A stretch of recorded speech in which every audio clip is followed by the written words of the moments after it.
పచ్చదనం స్వచ్ఛదనం కార్యక్రమంలో ప్రతి ఒక్కరూ భాగస్వాములు కావాలన్నారు జగిత్యాల ఎమ్మెల్యే సంజయ్ కుమార్.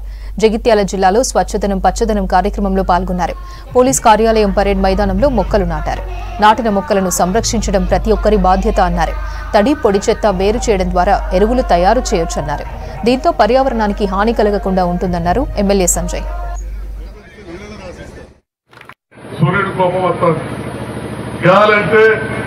ధర్మాలు చెప్తారు, ముస్లింలు వాళ్ళు ఏమంటారో తెలియదు కానీ హిందువులలో వాయుదేవుడు అంటారు హనుమంతుడు. మరి దాన్ని ఖరాబ్ చేసే హక్కు మనకుందా?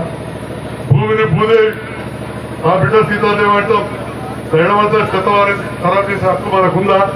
మరి అదే ఇంతకుముందు చెప్పారు మాటలల్లో, తడి చెత్త పొడి చెత్త వేరు చేయాలి, లేకపోతే ఏ ట్రాక్టర్లు చాలాయి.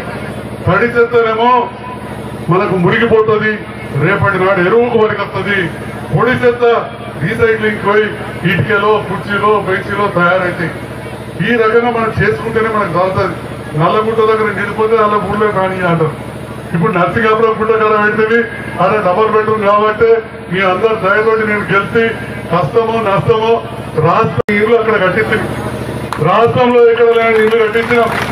పక్కా చెప్తున్నా, నీళ్ళ ట్యాంక్ అయిపోయింది, కరెంటు పెట్టేసిండ్రు. నేను రేవంత్ రెడ్డి గారిని కలవాలని 3 రోజులలో జీవో ఇచ్చారు ఆ నీళ్ళ ట్యాంక్ పైసలకు, అదేవిధంగా సెప్టిక్ ట్యాంకులకు. ఆ పని ఇయ్యాలనే కంప్యూటర్లో కనబడుతున్నది. కాంట్రాక్టర్ వారం రోజుల లోపల ఎవరినో తీసుకొస్తా. కట్టడే కష్టమైనా నష్టమైనా ఎట్లయితే 4520 ఇళ్ళు రాష్ట్ర చరిత్రలో ఎక్కడ కూడా కట్టలేదు. మీ దయతోటి గెలిచిన మేము కట్టేయగలిగామని చెప్పి సందర్భంగా తెలియజేస్తున్నా. ఆ ఇళ్లలో కూడా మీ అందరినీ పంపిస్తా. ఈ హరితహారం కార్యక్రమం మొన్ననే చైర్మన్ గారు, వారి భర్త, మా కౌన్సిలర్లు మేమందరం మాట్లాడుకున్నాం, అధికారులతో మాట్లాడినాం. ఎందుకంటే ప్రతి వాడకెళ్ళి 50 నుంచి 100 మంది పోతారు.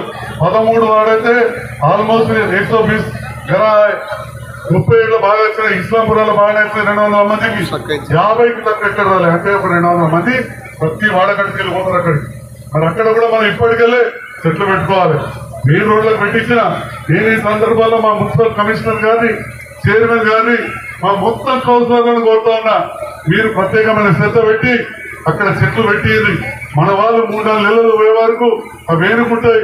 ఈ ఎండాకాలం మొత్తం కూడా నీళ్లు పోయించే బాధ్యత మీ మున్సిపాలిటీతో పాటు ఆ కాంట్రాక్టర్ తోటి కూడా నాకున్న సంబంధాలతోటి చేయిస్తా అని చెప్పి కూడా ఈ సందర్భంగా తెలియజేస్తా ఉన్నా.